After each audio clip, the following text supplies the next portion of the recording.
নমস্কাৰ মৰমৰ ছাত্ৰ ছাত্ৰীসকল আজি আমি আলোচনা কৰিম যিসকল ছাত্ৰ ছাত্ৰীয়ে অষ্টম নৱম আৰু দশম শ্ৰেণীত উচ্চ গণিতক ইলেক্টিভ সাবজেক্ট হিচাপে লয় তেওঁলোকৰ বাবে এটা প্ৰয়োজনীয় চেপ্টাৰ হৈছে ঘাতাংক। আমি এই ঘাতাংকৰ বিষয়ে আলোচনা কৰিম। ঘাতাংকক ইংৰাজীত কোৱা হয় লগাৰিথম। এতিয়া ঘাতাংকলৈ যোৱাৰ আগতে প্ৰথমে আমি জানিব লাগিব সূচকৰ বিষয়ে। সূচকটো তোমালোকে সকলোৱে নিশ্চয় জানাই, a to the power n। এতিয়া ইয়াক কি বুলি কোৱা হ'ব? বেছ, অৰ্থাৎ ইয়াক কোৱা হ'ব ভূমি, আৰু এই ওপৰ সংখ্যাটোক কোৱা হ'ব সূচক, আৰু এই গোটেইটোক একেলগে কোৱা হ'ব এৰ nতম ঘাত, অৰ্থাৎ a to the power n, a to the power n। তোমালোকে সকলোৱে নিশ্চয় জানাই। এতিয়া আমি ঘাতাংকৰ বিষয়ে আলোচনা কৰিম। ঘাতাংকৰ বিষয়ে আলোচনা কৰাৰ আগতে আমি জানিব লাগিব ঘাতাংক কাক কয়। তোমালোকে ভালদৰে মন দিবা।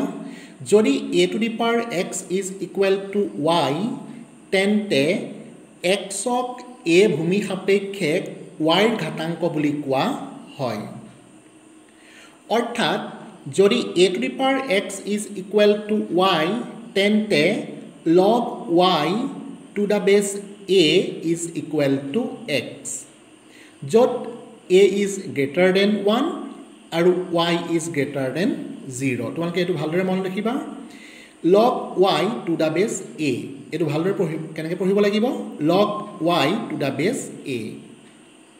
এতিয়া আমি ঘাতাংকৰ বিভিন্ন প্ৰকাৰলৈ যোৱাৰ আগতে আমি জানিব লাগিব ঘাতাংকৰ পৰা সূচকলৈ কেনেদৰে প্ৰকাশ কৰা হয় বা সলনি কৰা হয়।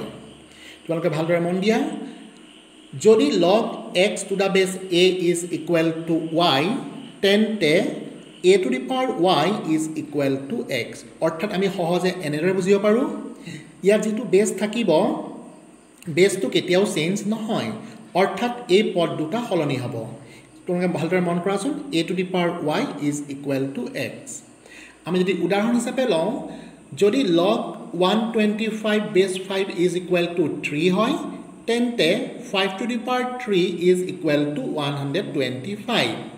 অৰ্থাৎ ঘাতাংকৰ পৰা আমি সূচকলৈ সলনি কৰিলে বেছটো যেনেদৰে আছে তেনেদৰে বহিব, এই ৰাশি দুটা সলনি হ'ব, অৰ্থাৎ 5 to the power 3 is equal to 125।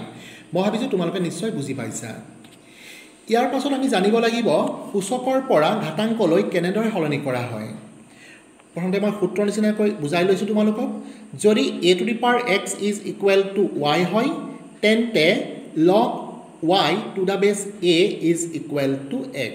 তোমালোকে ভালদৰে মন কৰা, ইয়াত বেছটো যেনেদৰে থাকে তেনেদৰে থাকিব, এই পদ দুটা বা ৰাশি দুটা সলনি হৈ যায়। এতিয়া মই উদাহৰণ হিচাপে লৈছোঁ, যদি 2 to the power 4 is equal to 16 হয়, তেন্তে log 16 base 2 is equal to 4। তোমালোকে নিশ্চয় বুজি পাইছা। ইয়াৰ পাছতে আমি শিকিম ঘাতাংকৰ প্ৰকাৰ।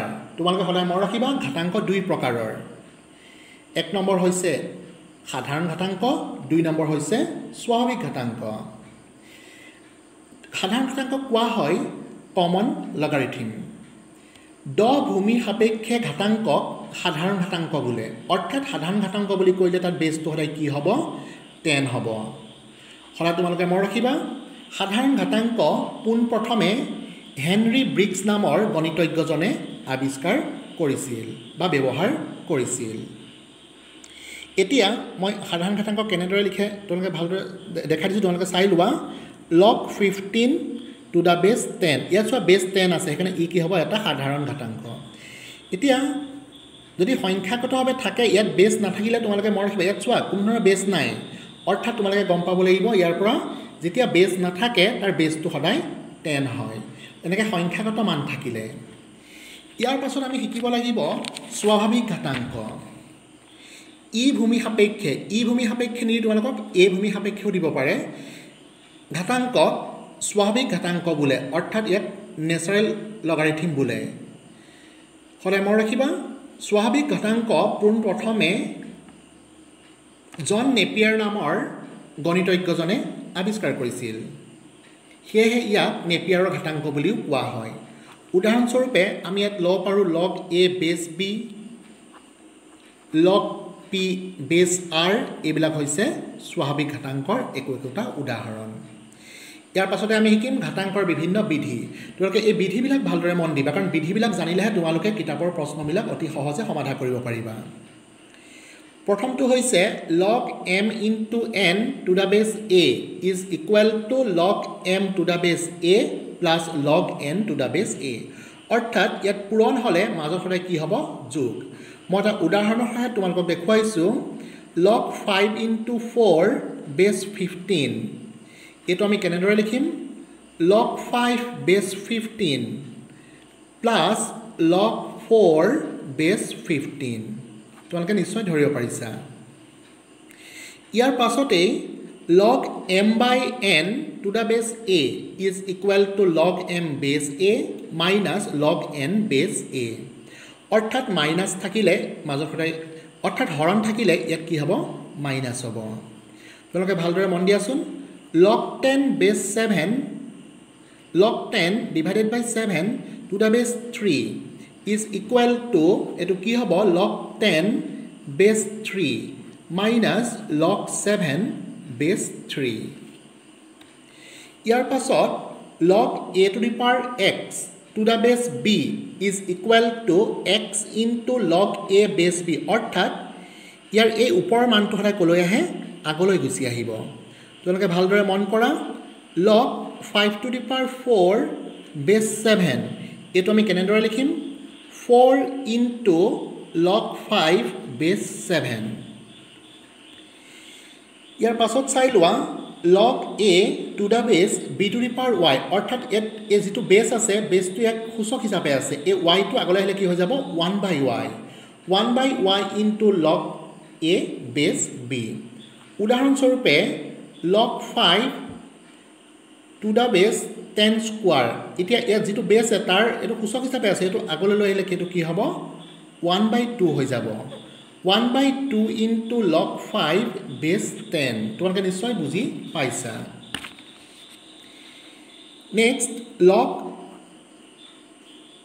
a to the power x to the base b to the power y ইয়াত হলে কি হ'ব x by y into log a base 10 মই এটা উদাহৰণস্বৰূপে তোমালোকক দেখুৱাম log 2 to the power 4 to the base 5 to the power 7 এটো এতিয়া কি হৈ যাব তোমালোকে যদি ভাল কৰে মন কৰা ইয়াত গমে পাবা 4 by 7 into log 2 base 5 ইয়াৰ পাছতে আমি শিকিম log a base a is equal to 1 উদাহৰণস্বৰূপে log 5 base 5 is equal to 1 বা এনেকৈ হ'ব পাৰে log 20 base 20 is equal to 1 তাৰ পাছত তোমালোকে মন কৰা ভালদৰে log a base a is equal to ইয়াত চোৱা আমি 1 by কৰি দিলে এই পদকেইটা চেঞ্জ হৈ যাব ইয়াত log a base b আছিল ইয়াত চোৱাচোন তোমালোকে log b base a হৈছে